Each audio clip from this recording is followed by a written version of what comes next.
Story number 1, The House That Watches. It started the night I moved in. The house belonged to my grandfather, a man I barely knew, who had lived in complete isolation for years before he passed.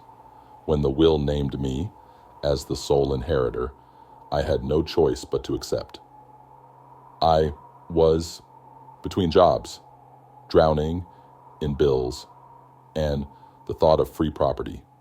Even a creaky, snow-covered cabin in the middle of nowhere felt like a lifeline. But standing in front of it for the first time, watching the last streaks of daylight disappear behind the skeletal trees, I felt something I hadn't expected. The house was waiting for me. It was a simple 2-story cabin swallowed by the winter landscape. Thick snow blanketed the roof. The surrounding woods were eerily still, and the wind howled through the naked branches like a whisper carrying secrets. I pulled my coat tighter and trudged up the steps, my boots crunching in the ice. As I reached for the doorknob, I hesitated. The front door was unlocked. I was sure I had locked it. Brushing off the unease creeping up my spine, I stepped inside. The air smelled of dust and old wood, with a faint hint of something else, something stale, like damp fabric left untouched for too long. My grandfather's belongings were still here. An old armchair sat by the window, a thick layer of dust coating its fabric. The fireplace was cold and lifeless. The floorboards groaned beneath my weight as I walked through the living room, flicking on the dim overhead light. The place was exactly as I had expected, and yet I felt watched. I shook it off as nerves. I was alone, in a house that hadn't been lived in for years, in the dead of winter. Of course, I was uneasy. I spent the first few hours unpacking, forcing myself to ignore the unsettling silence. Outside, the wind had picked up, sending sharp gusts of snow against the windows. The temperature was dropping fast. As night settled in, I finally allowed myself to sit. I had dragged a chair to the window, staring out into the snowy woods. The landscape was a frozen wasteland, the kind of silence that swallowed sound. No animals, no movement, just white stretching into the black of the trees. Then I saw them, faint imprints in the snow, just beyond the tree line. Footprints. My chest tightened. The tracks were fresh, and not yet softened by the wind. They led toward the house, but there were no prints leading away. I peered into the darkness, searching for movement, but the woods remained still. My breath fogged against the glass. Every instinct screamed at me to lock the doors, but some irrational part of me whispered, "It's too late for that." I pulled the curtains shut. That night, sleep did not come easily. The cabin creaked and sighed with the wind.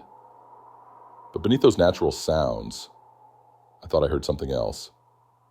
The soft rustling of fabric, the floorboards groaning ever so slightly, as if someone was shifting their weight. I lay frozen, my heart pounding against my ribs, listening. And then the feeling returned, that unbearable sensation of being watched. I turned onto my side, facing the bedroom door. It was open. I had closed it before getting into bed. My stomach knotted.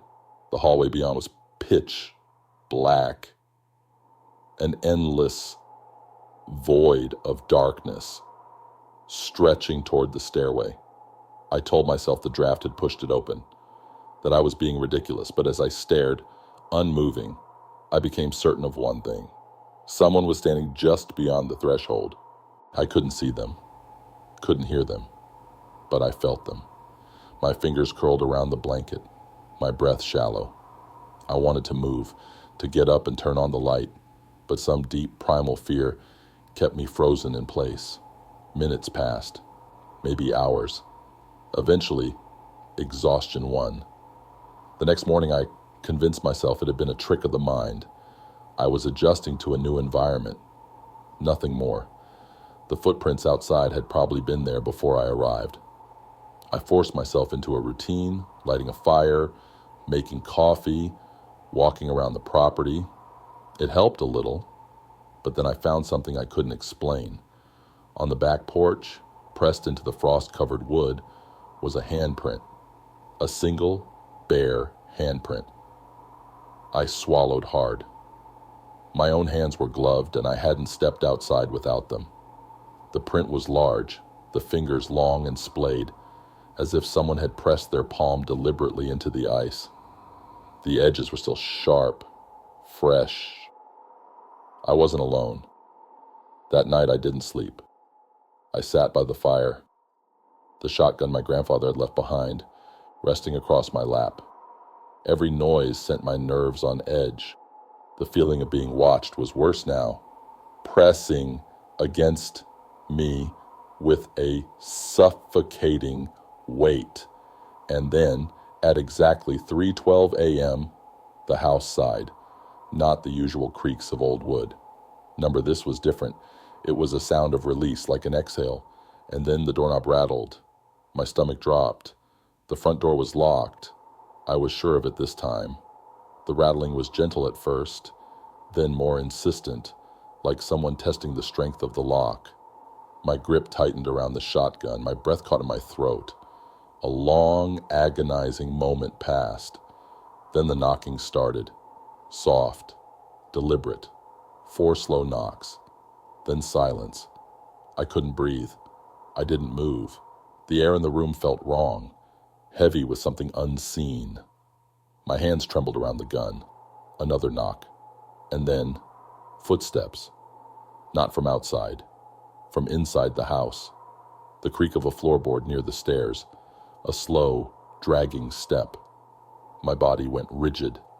I lifted the shotgun, aiming toward the dark hallway.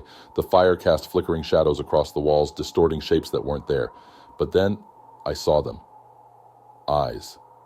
Staring from the darkness of the stairwell. Too wide. Too bright. Unblinking. I fired. The blast echoed through the cabin, shaking the walls. Smoke filled the air, the scent of gunpowder thick and suffocating. My ears rang, but I heard it, the sound of retreating footsteps. Heavy, wrong, like something crawling instead of walking. And then, silence. I didn't sleep, didn't move until daylight bled through the windows. The house was empty. The only sign that anything had happened was the smoking hole in the stairwell. And yet, I knew it wasn't over. I left that morning, packed whatever I could carry, and never looked back. But sometimes, in the dead of winter, when the wind howls just right, I swear I hear it. The house, breathing, watching, waiting. Story number 2. The room that wasn't there. The blizzard hit harder than I expected. I was driving through the back roads trying to make it home before the storm got worse, but the snow was relentless, swallowing the road until I could barely see past my windshield. The GPS had lost signal miles ago, and I knew I was running out of gas. That's when I saw it. A house, barely visible through the heavy snowfall. It stood alone, tall and dark against the white landscape. There were no other houses around, no signs of life. Just that single, looming structure. I had no other choice. The temperature was plummeting, and staying in my car wasn't an option. I pulled up to the driveway, tires crunching over the ice, and stepped out into the frozen wind. The house was old, Victorian style, with peeling paint and frost-covered windows. There were no lights on, but something about it felt lived in, like it wasn't as abandoned as it appeared. The front door opened when I knocked. Not a slow creaking swing, just a quiet, deliberate click, like someone had unlocked it from the inside. I hesitated. Every instinct told me to turn back, but the wind was howling. My fingers were already going numb, and the warmth inside was too tempting. I stepped across the threshold. The air inside was stale, heavy with dust, and something else, something off, the kind of scent that makes your stomach turn, though you can't explain why. And the house was eerily silent aside from the distant sound of the wind pressing against the walls. Furniture sat untouched, as if waiting for someone to return. The wallpaper was peeling in places, revealing old, rotting wood underneath. But what struck me most was the cold. Despite the warmth from the fireplace in the center of the room, the house was just as cold inside as it was outside. I called out, my voice barely above a whisper. No response. I should have left. Instead, I wandered deeper inside, boots echoing against the wooden floor. My breath fogged in the air as I explored. There was a kitchen, a long hallway, a staircase, leading to the second floor. And then I saw it. A door. It was at the end of the hallway, slightly ajar. Something about it made my skin crawl. The wood was darker than the rest of the house, and unlike the other doors, this one had no dust on it. Like it was used. Fresh. I stepped closer, my pulse hammering in my throat. Something was wrong. With a shaking hand, I reached out and pushed it open. The room was empty. No furniture, no windows, just walls that felt too tight, too close. The air was heavier here, thick like molasses, pressing against my chest. The longer I stood there, the more it felt like the walls were closing in, like I wasn't supposed to be here. That's when I noticed something that made my blood turn to ice. The doorway I had just stepped through was gone. I spun around, heart slamming against my ribs. The door I had entered through wasn't there anymore, just an unbroken wall where it had been.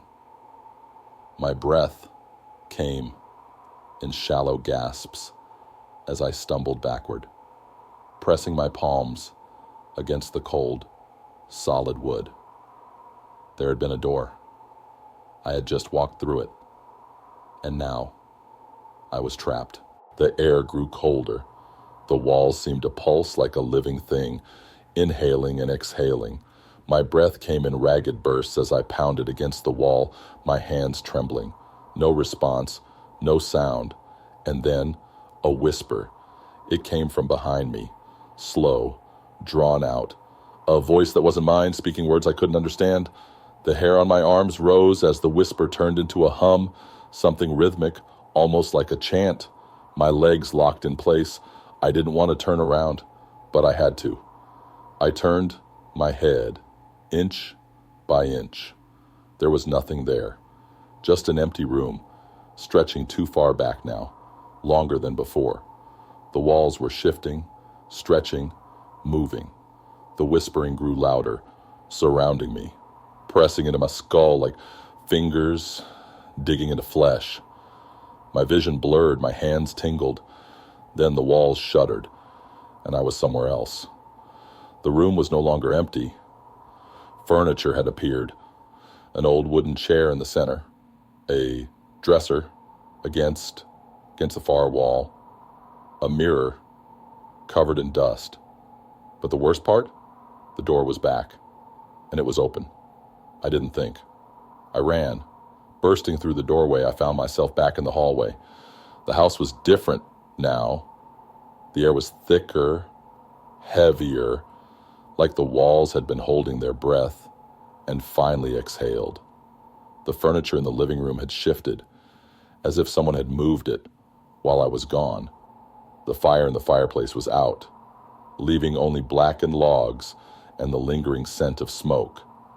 And then, something clicked upstairs. A slow, deliberate sound. A door unlocking. I stared at the staircase, my body frozen in place. Something was up there. Something that knew I had found the room. I didn't wait. I bolted for the front door, yanking it open. The storm had eased, just enough for me to see my car still parked outside. Without looking back, I sprinted through the snow, my breath coming in sharp gasps. I didn't stop until I was inside the car, the engine roaring to life under my shaking hands. I looked back at the house one last time, and that's when I saw it.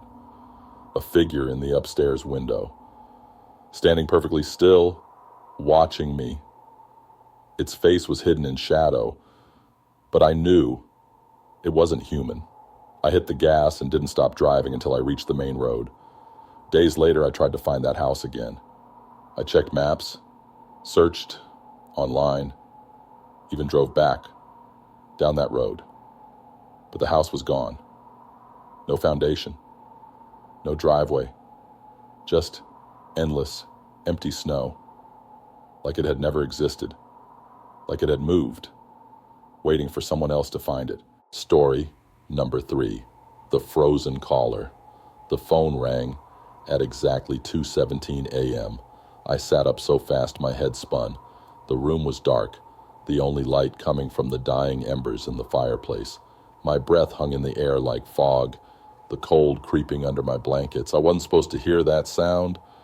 The landline hadn't worked in years. My grandmother's house was deep in the countryside, miles away from the nearest town. After she passed, no one had lived here.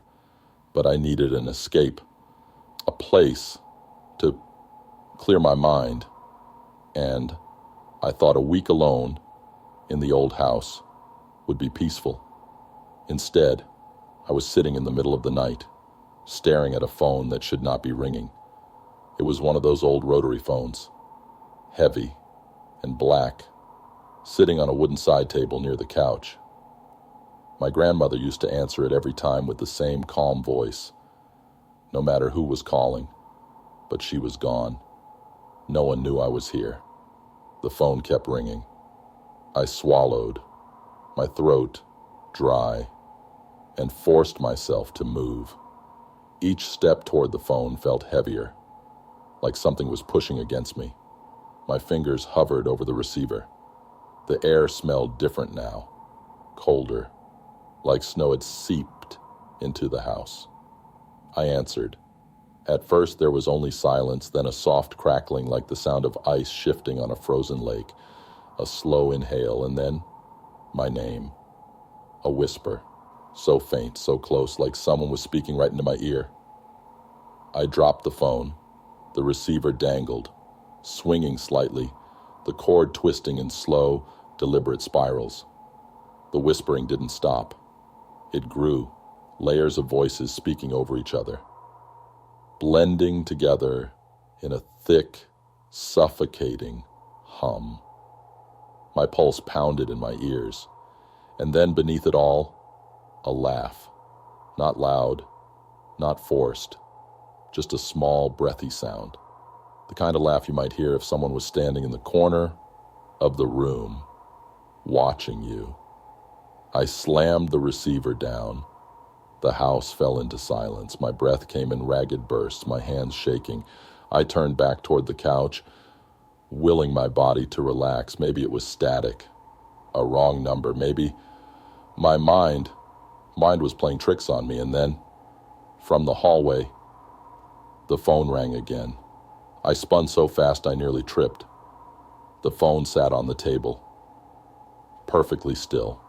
The ringing wasn't coming from there, it was coming from down the hall. There was another phone. My grandmother's bedroom. I had forgotten. The hallway stretched before me, the darkness thicker there, swallowing the edges of the old wallpaper. I told myself not to go. I should leave, but my feet moved forward, slow and unsteady, drawn toward the sound. The ringing was muffled now, like it was coming from behind something. I reached the bedroom door. It was slightly open, just enough to see inside. The room was exactly how she had left it, neat, untouched, frozen in time. The curtains were drawn back, revealing the window. Outside, the snow was still falling in thick sheets, covering the ground in an endless, white void. The phone sat on the nightstand, off the hook. It was ringing. I stepped inside, the floor creaking beneath me. The air was heavy, thick with the scent of dust and something older, something damp. The ringing grew louder, sharper, until it was all I could hear. And then, as I reached for it, it stopped. Silence pressed against my ears. My fingers hovered over the receiver, the old black plastic cold as ice. And then I saw it, the window. The glass was covered in frost except for one spot, a handprint. Large, spread fingers. The ice melted away in perfect detail, as if someone had pressed their bare palm against it from the outside. My stomach twisted. The footprints were worse. Leading up to the window deep in the snow were prints. Bare feet. The tracks started at the tree line and ended right beneath the glass. But there were no footprints leading away. I stumbled back, nearly knocking over the nightstand. My skin prickled, the cold digging into my bones. I turned toward the door. The phone rang again, but not from the nightstand. From inside the closet. My breath hitched. The closet door was slightly open, revealing a sliver of blackness. The ringing was softer now, like the sound was being swallowed by the dark. My grandmother never kept a phone in there. The air shifted. I wasn't alone. Something moved inside. A slow, dragging sound, like fabric brushing against wood. My pulse hammered in my ears. I wanted to run. My body screamed at me to run. And then, just as suddenly as it started, the ringing stopped. Silence. And then, a whisper. Not from the closet, not from the phone, from behind me. I turned, heart slamming against my ribs. The window was still covered in frost, the handprint still visible. But now, there was a face, faint, barely visible, pressed against the ice. Mouth open, watching. I ran. I didn't stop. Not when I slammed the bedroom door shut behind me. Not when the phone in the living room started ringing again. Not when I grabbed my coat and stumbled into the freezing night. The snow swallowed my footsteps as I sprinted to my car, barely managing to yank the door open. I looked back only once. The house stood silent, dark against the storm. The bedroom window covered in frost. And the handprint? It was gone. I left that night and never went back. The house still belongs to my family, but I'll never step foot inside again. Because sometimes, in the dead of winter, when the wind howls through the trees, I still hear it. The phone ringing. And I know it's not for me. Story number 4. The forgotten tenant. I didn't want the house. It came to me in a will from a distant uncle I had never met, a man no one in my family really talked about. The paperwork arrived in the dead of winter, along with a single yellowed letter. Short, barely a few sentences, written in shaky handwriting. Never stay past midnight, and whatever you do, don't go in the attic. That should have been enough for me to walk away, but I was broke, out of options, and a free house. Even a decaying one in the middle of nowhere was too good to ignore. So I packed my things and drove through the snow-covered roads until I reached it. The house was old, not just in the way houses get old, but in the way that made it feel wrong, like time had settled into its bones and never left. The roof sagged under the weight of years of neglect. The windows were fogged from the cold, barely letting in the gray afternoon light. Inside, the air was thick with dust and something else, something stale. It felt lived in, but not by someone who wanted to be there. I spent the first day cleaning, pushing aside furniture that had been untouched for decades. It was almost peaceful in a lonely, forgotten sort of way. But as the sun dipped below the horizon and the house settled into darkness, That peace disappeared. It started with footsteps, faint at first, just the creak of old wood, shifting under the weight of something unseen. I told myself it was the wind, that the cold was making the house groan. But then, as I lay in bed, listening, I realized something chilling. The sounds were inside the house. Slow, careful footsteps, moving, just beyond my bedroom door. I didn't move. I barely breathed. My mind fought against the fear, rising in my chest. The house was supposed to be empty. The footsteps stopped. Then, a whisper. So soft, so close, like it was being spoken just outside the door. I bolted upright, heart pounding, listening for anything. Movement. Another whisper. A sign that I wasn't alone. But there was nothing. Just silence. I didn't sleep that night. The next morning I told myself I had imagined it. I was in an unfamiliar place, my mind playing tricks on me. But then, as I made my way downstairs, something caught my eye. A chair had been moved, just slightly, just enough to notice. And on the floor, leading toward the attic door, were footprints in the dust, bare feet. I stopped breathing. My own footprints were scattered around, clumsy, hurried, but these were different. They were too perfect, too deliberate. They led right up to the attic, but not back down. A deep chill settled into my bones. I stood there, staring at that door, feeling something shift in the air around me. The house was silent, but it felt occupied. I told myself I wouldn't touch the attic, that I would do what the letter said and stay away. But as the day dragged on and the sky grew dark again, an unease settled into my chest. I wasn't alone. That night, the footsteps came back. Not slow, this time. Not careful. They were running, pounding against the floorboards above me, shaking the ceiling, rattling the light fixtures. And then, a knock on my bedroom door. I couldn't move, couldn't breathe. My fingers clenched the blankets, my body frozen in place. The knocking was soft at first, then more insistent, and then a voice. Not loud, not a whisper, just wrong. Let me in. I scrambled out of bed, pressing myself against the far wall, my chest heaving. The door never opened. The voice never came again. But the knocking? It didn't stop. For hours, I sat in the dark, listening to that slow, deliberate tapping, until, just as the first light of morning crept through the window, it stopped. I left my room as soon as the sun rose, my body stiff with exhaustion. The house was eerily still, like it had been waiting for me to wake up.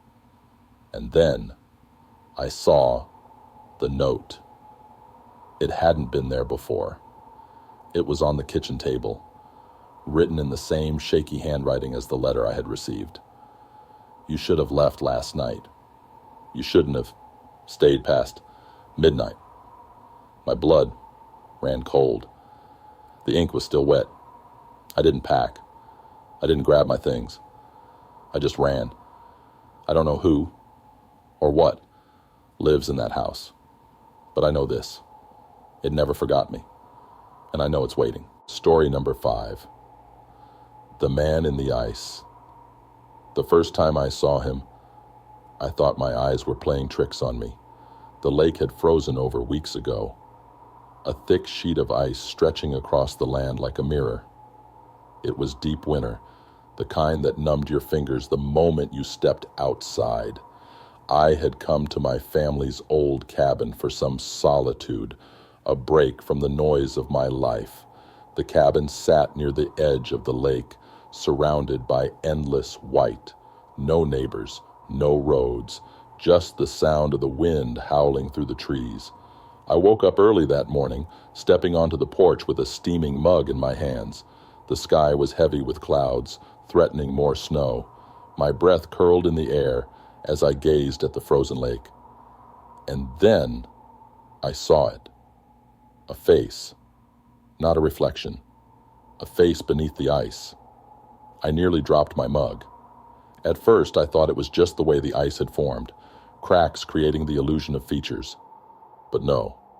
The more I stared, the clearer it became. A man's face, frozen, eyes wide open, mouth slightly parted, as if he had been screaming when the lake swallowed him. I stumbled forward, my boots crunching over the snow, stopping just at the edge of the ice. My stomach twisted. He looked fresh, his features too clear, too intact to have been trapped for long.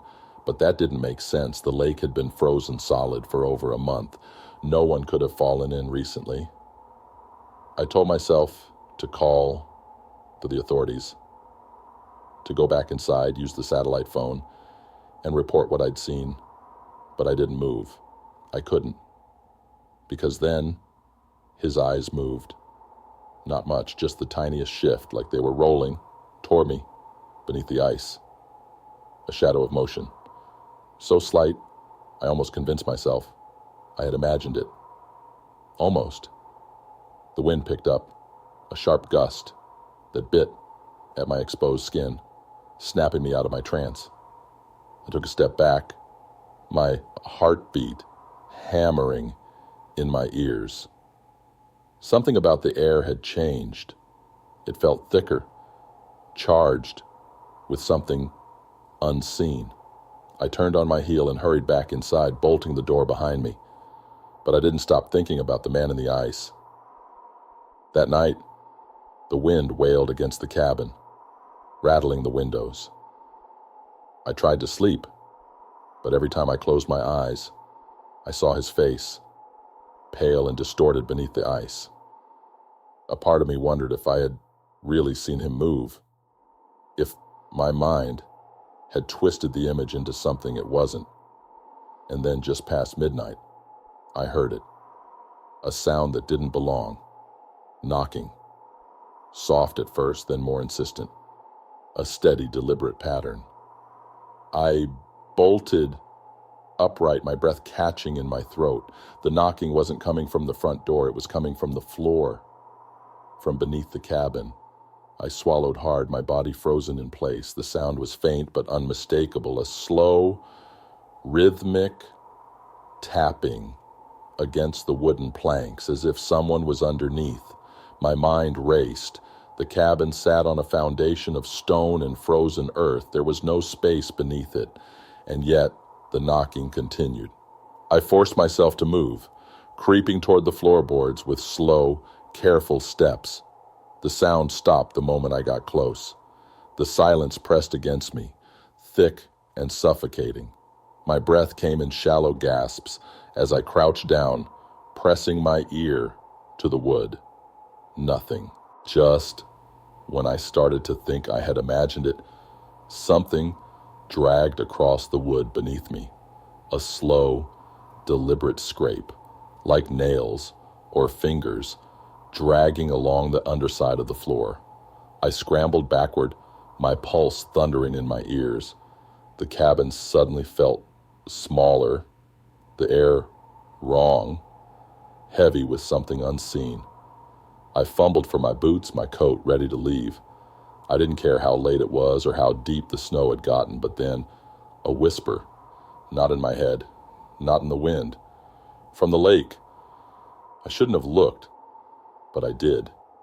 Through the frosted window, the ice stretched out, gleaming in the moonlight. And in the center of the lake, he was standing there. The man in the ice, only he wasn't under it anymore. My breath hitched. He stood on the frozen surface, his figure impossibly still. His clothes were soaked, clinging to his body, though there had been no holes in the ice, no way for him to have gotten out.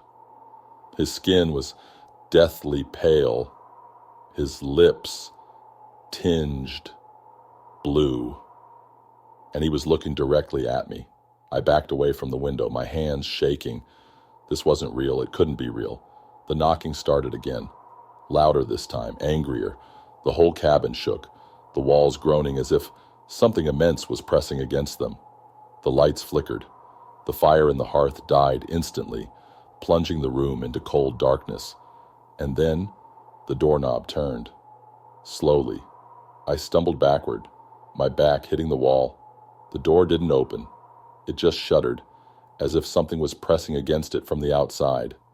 And then his voice, a whisper, hollow, not quite human. "Let me in." I covered my ears, squeezing my eyes shut. I didn't want to hear it. I didn't want to see it. The temperature plummeted, the cold pressing into my bones. My breaths came in ragged bursts, and I could feel him there, just beyond the door, waiting.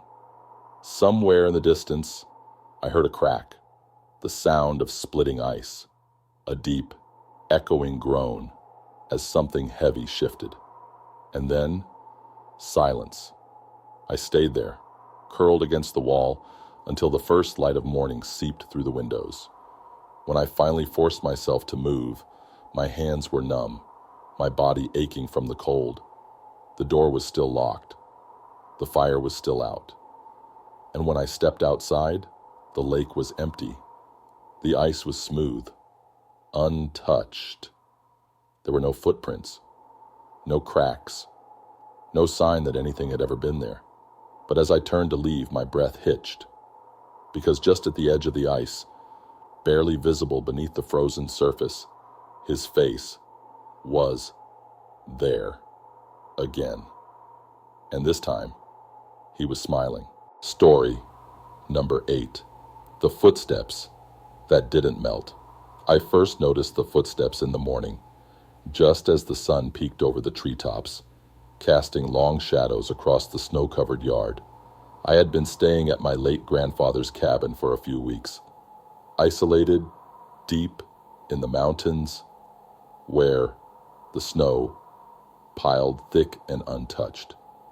The nearest neighbor was miles away, and the only sounds at night were the wind howling through the trees and the occasional groan of the wooden beams setting in the cold.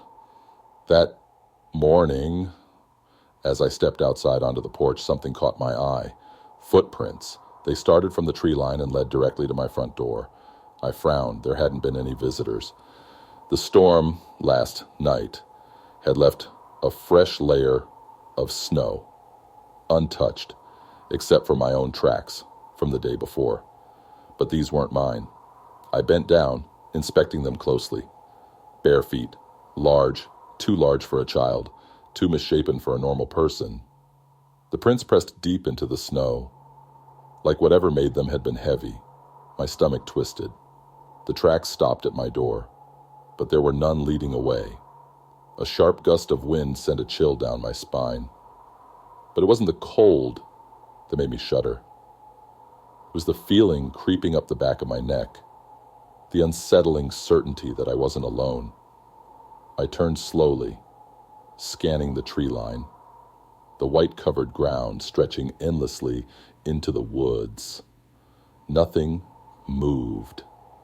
No sounds, no birds, just the distant rustling of branches. I stepped back inside, bolting the door behind me. I tried to push it out of my mind. Maybe it was a trick of the snow, some shifting ice that left strange impressions. Maybe I had been half asleep when I saw them, imagining things, but when I looked out the window an hour later, the prints were still there, and they hadn't melted. That was the moment I knew something was wrong. The sun had been up for hours, bright against the snow. My own tracks from yesterday were already fading, softening at the edges. But these, they remained sharp, perfectly defined, untouched by time or warmth. I grabbed my coat and stepped outside again, heart hammering. The air was bitterly cold, the silence even heavier than before. I crouched beside the prints, reaching out hesitantly. The snow inside them wasn't melting. It wasn't even soft. It was solid ice. A slow, sick feeling coiled in my stomach. I straightened, suddenly aware of how quiet it was. How still the world had become. The wind had died. The trees stood frozen, brittle and unmoving. Even my breath misting in the air felt too loud. I turned back toward the door and froze. The rest of the night I sat downstairs wide-eyed, every light in the house on. I tried to rationalize it. Maybe it was an echo, a trick of sound. Maybe the vents connected to a crawl space I didn't know about. But deep down, I knew the truth. Something was in the walls. The next morning I tried to find the vents opening outside. I bundled up, stepping onto the porch where the snow had piled waist-high. My boots crunched through the ice as I circled the house, searching. There was no external vent, no openings, no way for anyone to be inside the walls. That evening, as the sun dipped below the horizon, I made a decision. I had to check the vent. I grabbed a flashlight and a screwdriver, forcing myself to kneel before the grate. My breath was unsteady as I loosened the rusted screws, the metal groaning as I pried it loose. A rush of cold air hit my face, thick with dust and something else, something stale. I held the flashlight up, peering into the darkness beyond. A tunnel stretched deep inside the wall, narrower than I expected, leading into pitch-black nothingness. The air felt different inside, wrong, like it hadn't been disturbed in years. Then I saw them. Fingernail marks, deep scratches carved into the metal lining of the vent, as if someone, or something, had tried to claw their way out. A chill ran down my spine. I jerked back, gripping the flashlight tighter. The light flickered. Then, from deep inside the tunnel, the whisper returned. "You shouldn't have opened it." A breathless voice, too close. The flashlight died. Panic seized me. I scrambled backward, my breath coming in sharp gasps. I fumbled for the grate, my hand shaking as I shoved it back into place. The screwdriver slipped from my grip, clattering against the floor. And then, something knocked from inside the vent. 3 sharp taps. I ran. I spent the night in my car, refusing to step back inside the house. The blizzard raged on, the wind howling through the trees, but I didn't care. I kept my headlights on, gripping the steering wheel with white-knuckled hands. By the time morning came, I had made my decision. I packed whatever I could fit into a bag and left. I didn't care about the rest. I never went back. A few weeks later, I got a call from my uncle. He had returned to the house and found everything as I had left it, except for one thing. The vent in my room had been ripped open from the inside. He laughed, saying it must have been an animal, but I could hear it in his voice. He didn't believe that. Neither did I. Even now, I still hear it sometimes. A whisper through vents that shouldn't carry sound. A voice calling my name. And the words, "I pray I never hear again." I found you. Story number 7. The stranger in the reflection. I should have never looked into the mirror. The snowstorm came fast, trapping me in the old hotel before I could make it back to the city. It wasn't the kind of place I would have chosen. Too empty, too forgotten. The kind of hotel that had been grand once, decades ago, but now sat in eerie silence with its faded carpets and dimly lit hallways. The receptionist was a hunched old man who barely spoke as he handed me the key. "No one else here tonight?" he muttered. "Storm's bad. Stay in your room." I climbed the winding staircase to the second floor, the air stale and heavy with the scent of aged wood. My room was at the end of the hall, small, cold, with a single bed and an old vanity mirror bolted to the wall opposite it. I turned the mirror to face away. I never liked mirrors at night. Something about them always felt wrong, like they held on to more than just reflections. The storm howled outside, rattling through the windows as I settled into bed. The heater in the corner barely worked, letting out weak, groaning puffs of warmth. I pulled the blankets tight around me, trying to ignore the uneasy feeling curling in my chest. Then, sometime past midnight, I heard it, a soft tap. I froze, eyes open in the dark. The sound was faint, almost hesitant. Tap, tap, tap. It was coming from across the room. I sat up slowly, my breath misting in the freezing air, my stomach twisted. The mirror. I had turned it away. I was sure I had turned it away, but now it was facing me again. I swallowed hard. The dim light from the street lamps outside cast faint shadows, barely enough to make out my reflection in the glass. But something was off. I wasn't sitting up. My reflection still lay in bed. A cold wave of fear washed over me. I blinked hard, my mind scrambling for an explanation. A trick of the light. My tired eyes playing games. But no, the figure in the mirror lay still, eyes closed, arms resting at its sides. It wasn't me. Then slowly, its lips curved into a smile. I shoved myself backward, my pulse hammering in my ears. My breath hitched, my chest tight with terror. The figure in the mirror didn't move except for that smile, stretching wider, teeth glinting in the dim light. And then it opened its eyes. My stomach lurched. They weren't my eyes, they were darker, emptier, gleaming with something I couldn't understand. The figure in the mirror lifted a hand, but I didn't move. It was watching me, studying me. The air in the room felt heavier, pressing against my skin like unseen hands. My limbs locked in place, paralyzed by something far colder than the winter storm outside. Then the lights flickered just once, a single shuddering pulse of light, and when the darkness settled again, the figure in the mirror was sitting up. I couldn't breathe. It tilted its head, just slightly, like it was mimicking me. The smile never faded. My own reflection, staring back at me with something that wasn't me inside it.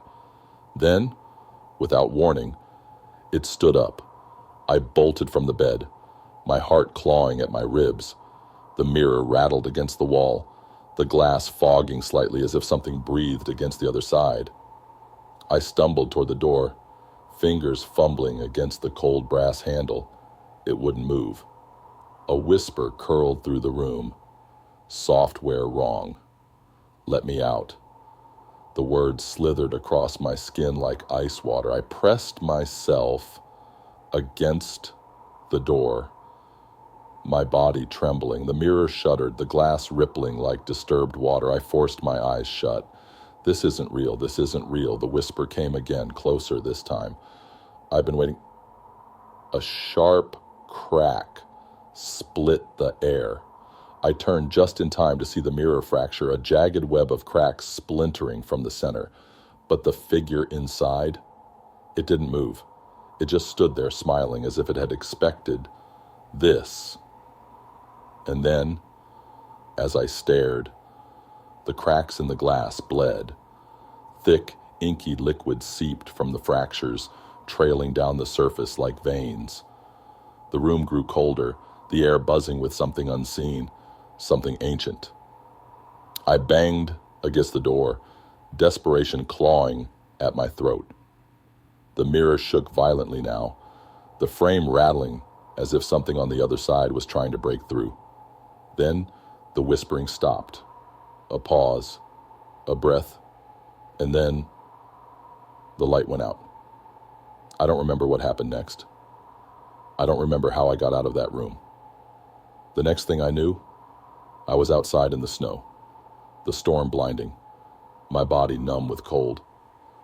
I don't remember running. I don't remember opening the door.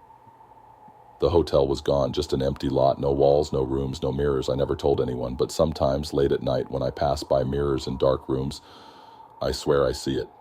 A reflection that isn't mine. Still waiting? Still smiling. Story number 6. The voice in the vent. The first time I heard it, I thought it was just the wind. The house was old, built long before central heating, and the vents that ran through the walls were relics of an earlier time. Narrow iron grates lined the baseboards, leading into unseen tunnels that carried warmth through the rooms. It was my first night alone, snowed in by the worst blizzard of the season, the wind screaming outside like a living thing. I was halfway through a book when I heard it. A whisper, faint, almost distant, coming from the vent near the floor. At first I dismissed it, convincing myself it was just the way air moved through the ducts. But as I sat there, straining to listen over the crackling of the fireplace, I realized it wasn't the wind. It was a voice, software breathing, like someone was just behind the grate, whispering my name. I froze, my skin prickling with cold that had nothing to do with the temperature. The sound was barely there, so quiet I almost doubted I heard it at all. But then it came again, a slow exhale, and then the words, "Can you hear me?" I slammed the book shut. The room suddenly felt too small, the firelight casting uneasy shadows on the walls. I stared at the vent, waiting, but the whispering stopped. I told myself it was nothing, that I was overtired, my mind playing tricks on me. The vents were old. Maybe they carried sounds from outside. And that night, I barely slept. The second time, there was no mistaking it. I had just settled into bed when I heard it again. The same whisper, curling through the air vent near the dresser. Only this time, it was closer. "Are you awake?" My blood ran cold. I gripped the blanket, every muscle in my body locking in place. The house was still, the only sound the distant wail of the storm outside. The whisper came again, clearer now, the words deliberate. "I know you can hear me." My breath hitched. My mind raced, trying to make sense of it. I hadn't told anyone I was here. The roads were impassable. There was no one else in the house, and yet I wasn't alone. I reached for my phone, my fingers shaking as I turned on the flashlight. The vent was only a few feet away, the metal grate old and rusted. Slowly, cautiously, I slid out of bed and crouched beside it. I hesitated, then forced myself to speak. "Who's there?" Silence. The wind howled outside, rattling the windows. I exhaled, shaking my head. Maybe it really was just the wind. Then, directly behind the vent, something moved. A shift in the darkness. A soft, scraping sound, as if fingers were dragging across metal. I stumbled backward, my pulse hammering in my ears. And then, it spoke again. "Let me out." I bolted for the door. There was another set of footprints now, leading from the opposite side of the house. My pulse pounded in my ears. These were the same, bare feet, too large, too deep, and they led straight toward me. But I hadn't heard anything. I hadn't seen anything. I spun around, scanning the trees, the empty porch, the vast white silence surrounding me. Nothing. I backed up slowly, my boots crunching in the snow, my breath coming in fast, shaky bursts. I didn't take my eyes off the footprints as I reached the door. My fingers fumbled with the handle, the cold biting into my skin. I slipped inside and slammed it shut. I locked every bolt, every latch. The cabin wasn't much, just a few rooms. But at that moment, it felt like the only barrier between me and whatever was out there. I didn't go outside again that day. I barely moved from the chair by the fireplace, listening, but the footsteps didn't stop. Just after sunset, I heard them. Not in the snow, this time. On the porch. A slow, deliberate creak of wood. I clutched the poker from the fireplace, my knuckles white. Another step, then another. The sound was too heavy, too deep, as if something enormous was pressing down on the boards. I forced myself to stand. I didn't want to, but some primal instinct told me I had to see. I stepped toward the window, heart slamming against my ribs. The dim light from the fire flickered against the glass. And then, in the reflection, I saw it. A shape, tall, towering, standing at the porch railing, too thin, too elongated, with arms that hung too low. The breath left my lungs in a sharp gasp. My stomach lurched as I spun around. The porch was empty. Nothing. No movement. No sound. Just the long, untouched stretch of white beyond the cabin. But when I looked down, the footprints had moved. They were right up against the door now. And still, they hadn't melted. I didn't sleep that night. I sat in the chair by the fireplace, gripping the poker, staring at the door. Hours passed in tense silence, the fire slowly dying to embers. Then, at exactly 3:12 a.m., I heard it. A whisper. From inside the cabin. Close. Too close. Right behind me. I spun, swinging the poker wildly, my breath coming in ragged gasps. But the room was empty. The only sound was my own breathing. And then, as I stood there, shaking, I felt it. A chill against my back. A presence. Something standing just behind me. I turned slowly, my hands trembling. There was nothing. But in the glow of the dying fire, I saw them. Footprints. Inside the house. Leading straight to where I stood. I ran. I didn't pack. I didn't turn off the lights. I just grabbed my keys and fled into the night, my boots crunching against the frozen ground. The footprints followed me, not in the snow, on the wooden floorboards behind me. I didn't stop, not until I reached my truck, not until I threw it into gear and sped down the icy road, the tires slipping, the trees blurring past. When I finally dared to look in the rearview mirror, the cabin was a shadow in the distance, barely visible through the falling snow. But I saw something else, standing just beyond the porch, still watching. I never went back. I never spoke about it. But sometimes, in the dead of winter, when the snow is thick and the air is still, I look outside and see them. Footprints leading to my door. And they still haven't melted. Just once. A single, shuddering pulse of light. And when the darkness settled again, the figure in the mirror was sitting up. I couldn't breathe. It tilted its head, just slightly, like it was mimicking me. The smile never faded. My own reflection, staring back at me with something that wasn't me inside it. Then, without warning, it stood up. I bolted from the bed, my heart clawing at my ribs. The mirror rattled against the wall, the glass fogging slightly as if something breathed against the other side. I stumbled toward the door, fingers fumbling against the cold brass handle. It wouldn't move. A whisper curled through the room. Software wrong. Let me out.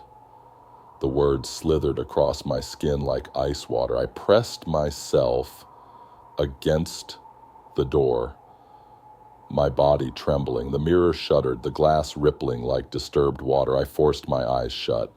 This isn't real. This isn't real. The whisper came again, closer this time. I've been waiting. A sharp crack split the air. I turned just in time to see the mirror fracture, a jagged web of cracks splintering from the center. But the figure inside, it didn't move. It just stood there smiling as if it had expected this.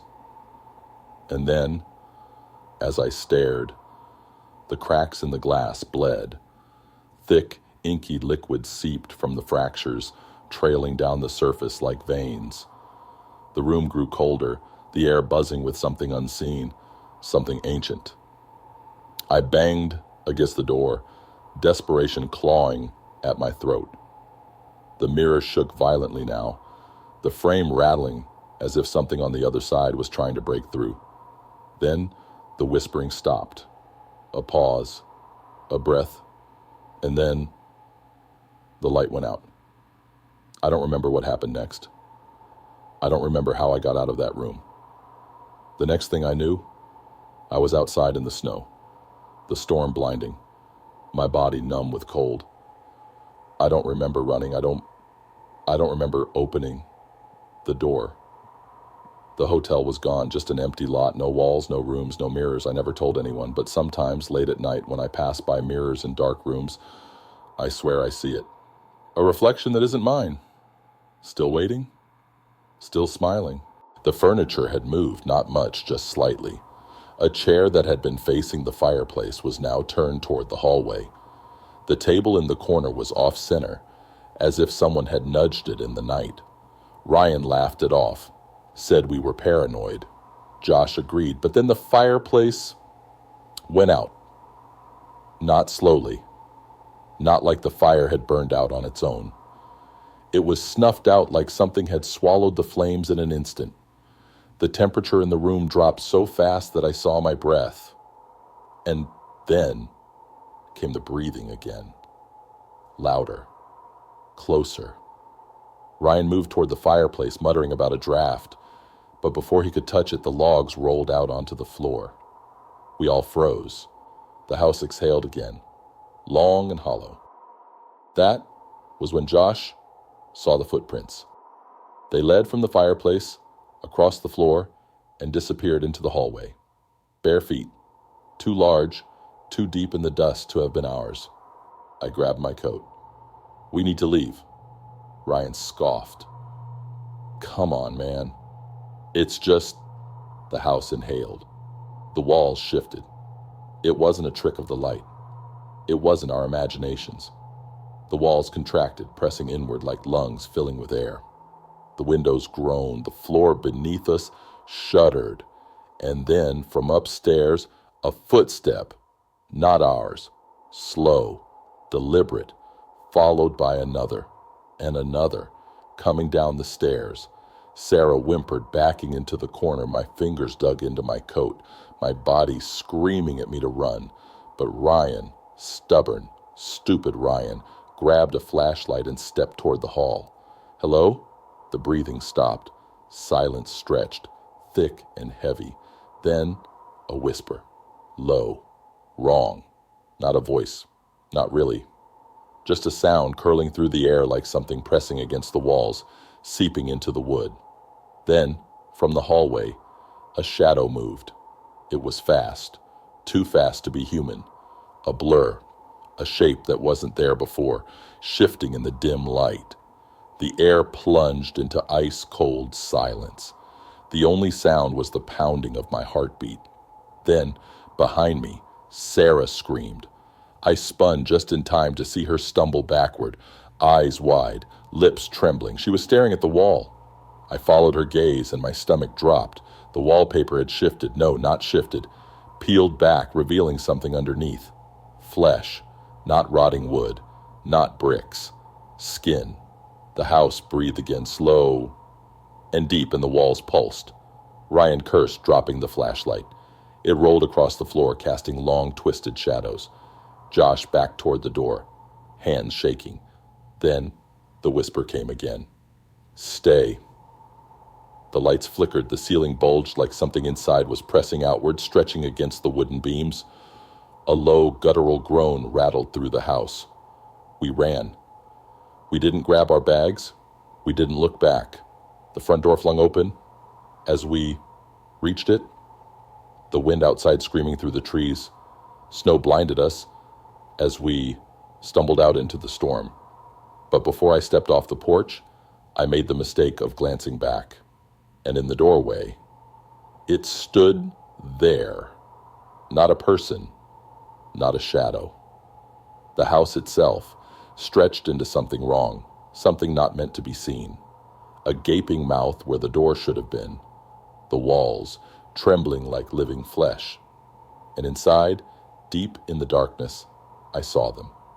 Faces, eyes staring from within the walls, mouths open in silent screams. The house exhaled one last time, and the door slammed shut. We never spoke about what happened. We never went back. But sometimes, in the dead of winter, when the wind howls through the trees, I swear I hear it. The sound of a house breathing. Story number 10. The letter under the snow. The letter shouldn't have been there. I had been shoveling snow off the front porch of my late aunt's house, clearing the steps after the storm. The wind was bitter, cutting through my coat as I pushed the heavy snow aside. The house had been abandoned for years, left to rot after she passed. No one had lived here since. But as I dug through the thick layer of ice, something appeared beneath the snow. At first, I thought it was just a scrap of paper blown in by the wind.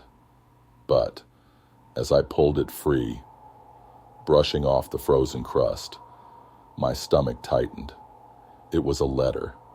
The paper was old, yellowed at the edges, but perfectly preserved, as if the snow had protected it. The ink was dark, untouched by the weather. The handwriting was neat, deliberate. My name was on the envelope. Not my aunt's handwriting, not my parents', but someone had written my name, in ink that hadn't faded despite being buried under snow. I swallowed hard, my fingers stiff from the cold, as I tore it open. There was only one sentence inside. Do not enter the house. A chill that had nothing to do with the weather ran down my spine. I turned toward the front door, the old wooden frame, dark and looming. I had come here to pack up the last of my aunt's things, to finally clear out what was left of her life. But now, standing there, with that letter in my hand, an overwhelming feeling of wrongness settled over me. Someone had left this here for me. Someone had known I would come. The house stood silent, its windows black, reflecting nothing. The wind whistled through the trees, but everything else was too quiet. My breath curled in the air as I forced myself forward, stepping up onto the porch. The wood creaked under my weight. The key turned easily in the lock. The door swung open, revealing the darkness inside. The air was thick, stale, carrying a faint scent of dust and something older, something sour. My footsteps echoed as I stepped in, the floorboards groaning like a warning. The furniture was still covered in white sheets, frozen in time. A clock on the wall had stopped at 2:44 a.m. The second hand forever paused between ticks. The silence pressed against my ears, and then a fluttering sound. I turned sharply. Something drifted down from the staircase above. A single piece of paper, floating, twisting, landing softly on the floor. My throat tightened as I bent down, fingers shaking as I picked it up. Another letter. The ink was fresh. You shouldn't be here. I dropped it. My breath came fast, shallow. My heartbeat thundered against my ribs. There was no one else in the house. I had locked the door behind me. The windows were all shut. And yet, from upstairs, a floorboard creaked. I went cold. The sound was slow, deliberate. A single step, then another. The wood groaned under a weight that wasn't mine. I wasn't alone. I took a step back, my boots scuffing against the wooden floor. The silence stretched thick and suffocating. Then, Another letter slid into the room. I didn't see where it came from. It just appeared, slipping across the floor like it had been pushed. My breath caught in my throat as I picked it up, my fingers trembling. "Look in the mirror." My stomach twisted. The only mirror in the house was the tall, antique one in my aunt's bedroom. I didn't want to go upstairs. I didn't want to see what was waiting, but I had to. Each step up the stairs felt heavier, the air colder, the house groaned around me, the walls seeming to tighten, pressing inward. The breathing in my chest felt too loud. My pulse hammered in my ears. At the end of the hallway, the bedroom door stood slightly open. The mirror faced the doorway. At first, I only saw myself, pale, wide-eyed, my breath visible in the freezing air. Then, behind me, a figure, not a shadow, not a trick of the light. Someone stood just behind me, their face obscured, too close, their breath fogging against my skin. My body seized. I spun around. The room was empty, but in the mirror, the figure was still there, watching. The letters on the dresser trembled as if something unseen had just moved past them. The whisper came next. "Get out." I ran. I didn't stop until I was outside, gasping in the freezing wind, my boots sinking into the snow. The house loomed behind me, silent and waiting. And then, just as I turned toward my car, I saw it. More letters. Scattered across the porch, across the snow, across the windshield of my car. I picked up the closest one, my hands shaking so badly I could barely unfold it. One word. Run. I didn't question it. I left that night, tires spinning against the ice, my breath ragged, my heart a drum of terror in my chest. I never went back. I never spoke of it. But sometimes, when the snow is deep, I think about the letter that had been waiting for me, the one buried beneath the ice. And I wonder who wrote it, or worse, what was trying to warn me. Story number 11, The Guest in the Basement. The house wasn't supposed to have a basement. I had been living there for almost a month, house sitting for my uncle while he was out of the country. It was a quiet place, tucked away in the countryside, surrounded by acres of snow-covered land. The house was old, but well-maintained. High ceilings, creaky wooden floors, a fireplace that barely warmed the rooms. The first few nights were uneventful. The wind howled through the trees. The floorboards groaned under my feet, and the house settled in the way old houses do. But then, on the fourth night, I heard something I shouldn't have, a sound from beneath the floor. It wasn't the usual shifting of wood or the muffled echo of the pipes. It was softer, footsteps, slow, deliberate, moving beneath me. I sat up in bed, my heart thudding against my ribs. The sound was distant, barely more than a whisper in the silence, but I knew what I had heard. Someone, or something, was moving underneath the house. The problem? This house didn't have a basement. I barely slept that night. The next morning, I searched. Every corner, every wall, looking for anything I might have missed. The house had no cellar, no trapdoors, no hidden passageways. I told myself I had imagined it, that the isolation was getting to me. And then, the next night, the noises came back. This time, they were closer. I lay frozen in bed as I listened. A slow, shuffling step, then another. They weren't beneath the house anymore. They were beneath me. I shot out of bed, my breath coming fast.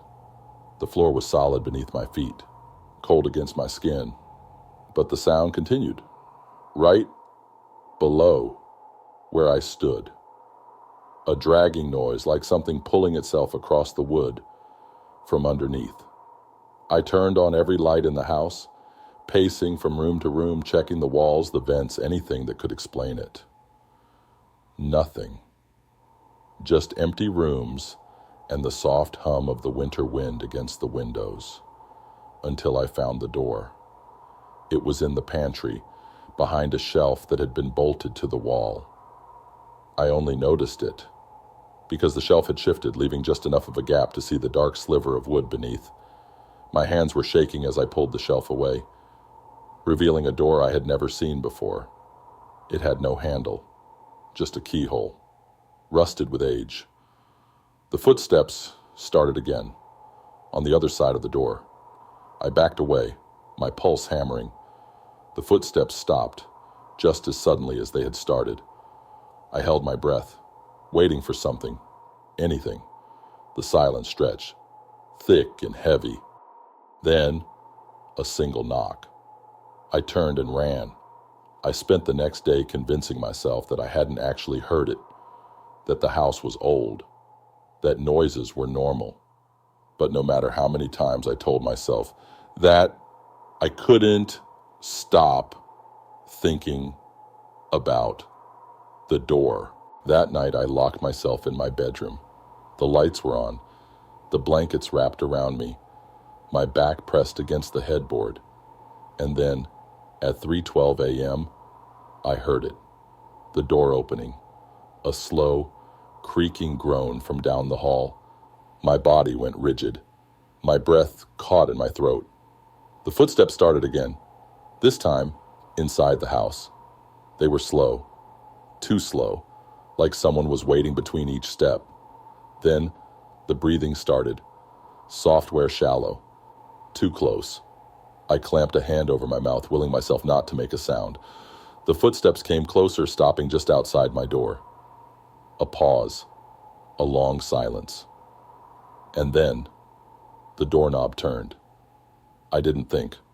I bolted out of bed, grabbing the lamp from my nightstand, heart hammering so hard it drowned out everything else.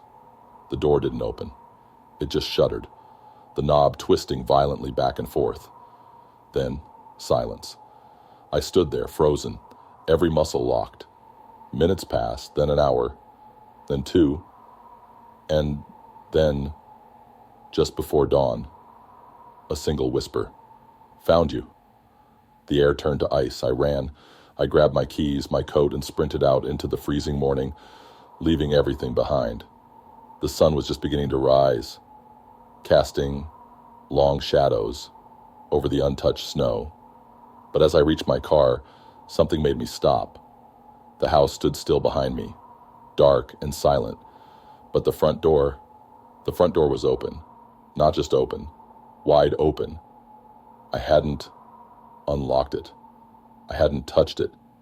And there, standing in the doorway, was a chair, a single wooden chair, facing out toward me, like someone had been sitting there the whole time, waiting. I drove until I ran out of gas, until the house was nothing but a distant memory in the rearview mirror. I never told my uncle what happened. I never spoke about the door, or the whispers, or the chair. But sometimes, in the dead of winter, when the nights are long, the wind howls through the trees, I dream of that house. And in my dreams, the door is always open. If you made it this far, you're brave enough to face the unknown. But tell me, have you ever experienced something unexplainable? A moment that sent chills down your spine? Share your horror stories in the comments below. And if you enjoyed this, don't forget to like the video, subscribe to the channel, and hit the notification bell so you never miss a story. More terrifying tales are waiting for you. Watch the videos appearing on your screen now, if you dare.